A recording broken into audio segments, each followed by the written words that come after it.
नमस्ते बच्चों, खुश रहिए आप लोग। Myself doctor Shilpashree Shah, assistant professor of Jyoti Vidyapeeth women's university.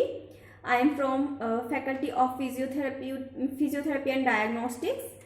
So today we will learn about ABG, that is arterial blood gas analysis, and respiratory failure. Okay, these all are interconnected, both of this. That at ABG is a investigative process, and through that how we will diagnose respiratory failure, we will understand that. Okay, so first we will learn about ABG. What is ABG? What do it mean by ABG analysis? Okay, so ABG, A stands for arterial, B for blood, and G for gas. Okay, so the gases exchange in through the artery into the blood. Okay, we all know that blood flows through the artery, and in that the oxygen has pressure, the carbon dioxide has pressure, right? So the pressure of blood, that is partial pressure of gases in the blood, we will learn about that. This is only called that arterial blood gas. Okay, the partial pressure of gases in the artery is known as arterial blood gas analysis. So arterial blood gas analysis is an essential part of diagnosing and managing the patient's oxygenation status and acid-base balance. Okay, blood gas analysis is a commonly used and diagnostic tool to evaluate the partial pressure of gas in blood as well as acid-base content. Disorder of acid-base balance can create complication in many disease states, and occasionally the abnormality may be severe so as to become life-threatening condition. Okay, so we will have to learn about acidity, alkalinity, partial pressure of different gases. Okay, bicarbonate. This is the main terminology that we will learn in ABG analysis, and we will have to look for that. Okay, the normal range, and we will have to diagnose the abnormality through comparing the between normal range and abnormal range. Okay, so first is, what is pH? pH is the scale used for specify the acidity and alkalinity level. Okay, in an aqueous solution. So in blood we have to diagnose that the blood is going through the acidity level or alkalinity level, right? So then is partial pressure of oxygen. I have told you before that we will have to diagnose about the partial pressure of gas in the blood, right? So first one is partial pressure of oxygen. So partial pressure of oxygen measures the pressure of oxygen dissolved in the blood and how well oxygen is able to move from air space of lung into the blood. That is called perfusion. Okay, so when the oxygen level or partial pressure of oxygen, we can say the oxygen will able to move from alveolar epithelium to capillary endothelium. Okay, so when it moves, it is called perfusion. So partial pressure of oxygen is the partial pressure of oxygen is the measure of pressure of oxygen in the blood. Okay, then partial pressure of carbon dioxide, the same way it is partial pressure of carbon dioxide, measure of carbon dioxide in the arterial blood gas or venous blood. Okay, it often serves as a marker of sufficient alveolar ventilation within the lungs. So if it is a question arises that what is the marker of ventilation? Okay, ventilation in the lungs. So we will say that it is PaCO2, that is partial pressure of carbon dioxide. We will learn diagnose about the ventilation situation of the lung through it and through the level of partial pressure of carbon dioxide. Then bicarbonate. It measures the bicarbonate level in the arterial blood. Next is normal blood gas value. So pH is, we all know that pH level is 7.35 to 7.45. This is normal. Okay. Then normal level of partial pressure of carbon dioxide is 35 to 45 millimeter of mercury. PaO2 is 75 to 100 millimeter of mercury, and bicarbonate is 20 to 26 milligauge per liter. Okay, these are the normal blood gas value. Then what are the site of choice to take blood for ABG analysis? First choice is radial artery. Second alternatives are like brachial or femoral artery can also be taken, but the main one is radial artery. You have to remember that. Then assessing blood-based disorder, acid-based disorder. How we will assess that it is in a abnormal state, the patient is in abnormal state through arterial blood gas analysis. So we all have learned about the normal values of blood gas like pH, PCO2, PaO2, bicarbonate, right? So if the pH is less, what will happen? If it is less than 7.35, what it indicates? It indicates towards acidosis. And if the pH level is more than 7.45, it indicates toward alkalosis. Okay. Then like that, if the PaCO2 increase, then it is acidity. If the PaCO2 or partial pressure of carbon dioxide decrease, then it is alkalosis. Okay. And in bicarbonate, if the bicarbonate level increase, it is alkalosis, and bicarbonate level decrease, it is acidosis. Okay, remember that the PaCO2 and bicarbonate is opposite to each other. Like if PaCO2 increase, it is goes acidosis, but if a bicarbonate increase, it goes toward alkalosis. Okay.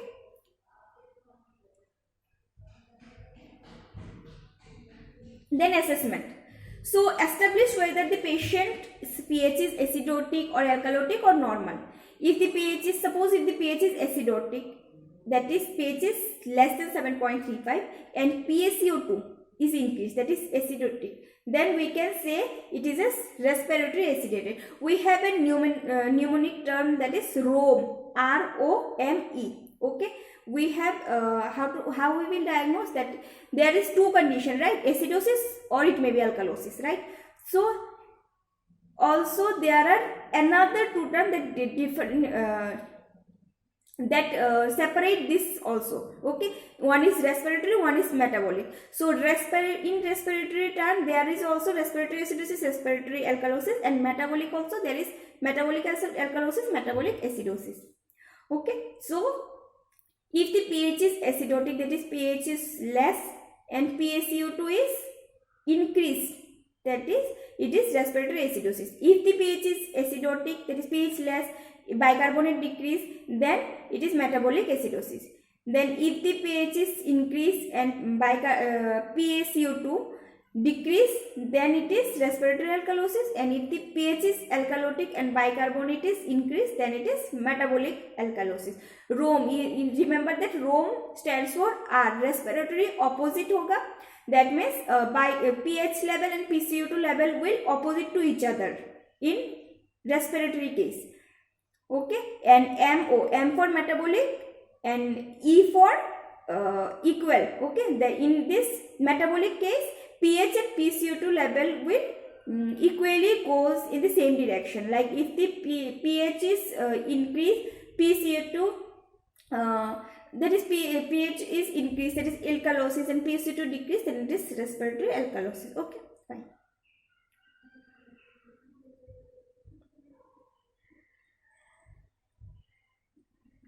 So now respiratory failure. What is respiratory failure? It is defined as the inability of the respiratory system to maintain blood gas values within normal range. Okay, there are two types: type 1 respiratory failure and type 2 respiratory failure. Type 1 respiratory failure is defined as the condition with decreased PaO2, hypoxemia, and normal or slightly reduced in PaCO2. Okay, due to inadequate gas exchange. It is also called hypoxemic respiratory failure. Why? Because PaO2 will decrease. So hypoxemia. Through this term it is hypoxemic. Okay, PaO2 less, that is hypoxemic. Okay, so it is also called hypoxemic respiratory failure. Here PaO2 level will go less than 60 millimeter of Hg or less than 8 kilopascal.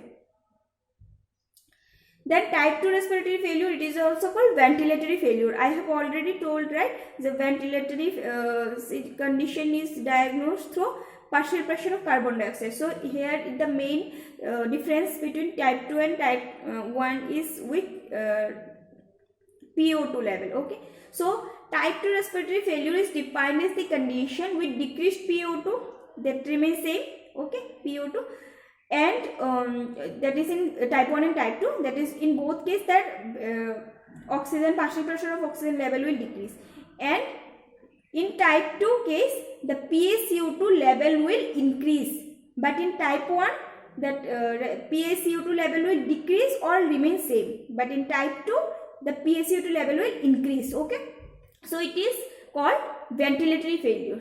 Okay, so here PaO2 level will go same as type 1, that is less than 60 kilopascal or 8 kilopascal less than, and PaCO2 level will increase more than 50 mmHg or 6.7 kilopascal.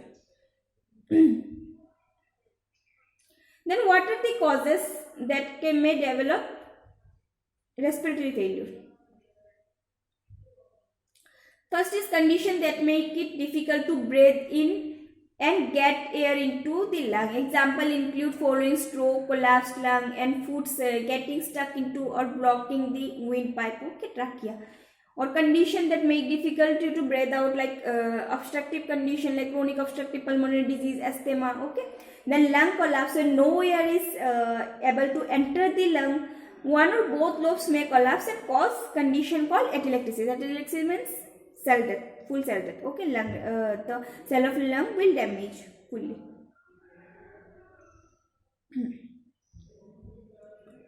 Then fluid in the lung like pneumonia, respiratory muscle dysfunction. Okay, then risk factor include age. Premature babies who have neonatal respiratory distress have higher risk of developing respiratory failure. Okay, respiratory distress, what is respiratory distress? Not being able to breathing properly. What the symptom will like the nasal flaring. Okay, shallow breathing or rapid breathing will happen. Okay, here nasal flaring is the main symptom. The nasal area will flare. Okay, these are the symptoms. Then environment, breathing in lung irritant include air pollution, chemical fumes, asbestosis. Then nerve and muscle disorders such as amyotrophic lateral sclerosis can be the risk factor. Then lung and airway disease like asthma, COPD, I have already told. Then infections such as pneumonia, airway blockage, chest or back injury, okay, severe sclerosis, etc. Then symptoms, what are the symptoms? Low oxygen level and higher carbon dioxide level. There we will divide into two.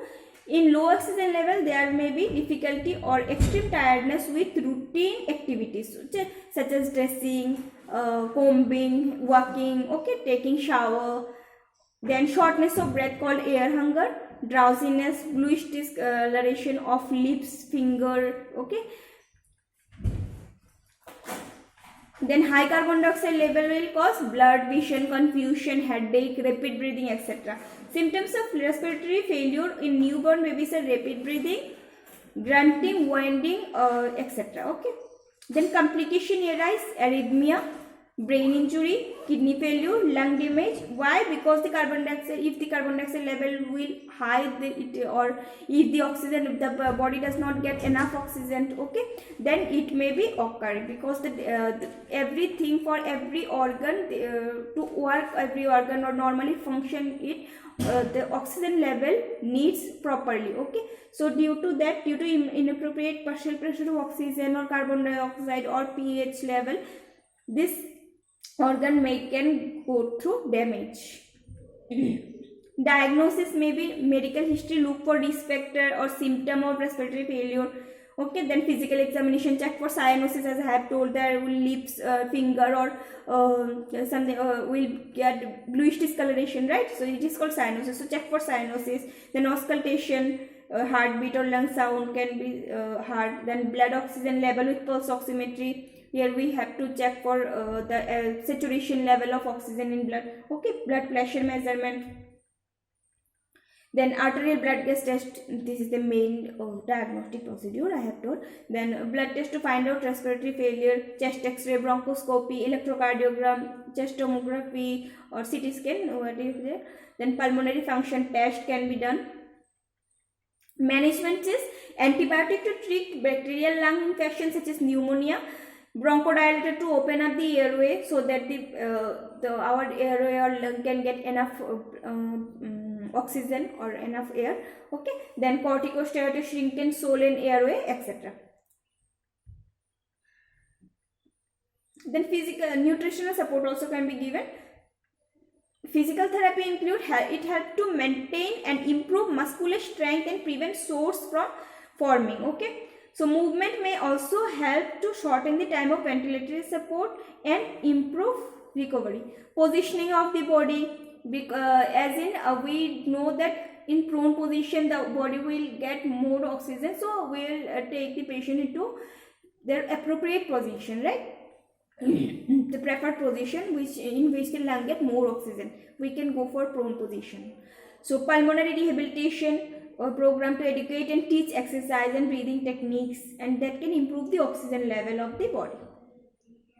Okay, so this is all about arterial blood gas analysis and respiratory failure. What we have learned today, that what is arterial blood gas, what are the properties of arterial blood, like pH, PaCO2, PaO2, bicarbonate. Okay, and then their normal level, water acidosis, alkalosis, water respiratory acidosis, respiratory alkalosis, metabolic acidosis, metabolic alkalosis. Okay, then what are the different conditions in which arterial blood gas level will change, right? Then respiratory failure, what is respiratory failure, what is type 1 and type 2 respiratory failure, then ventilate, what are the other names of that, right?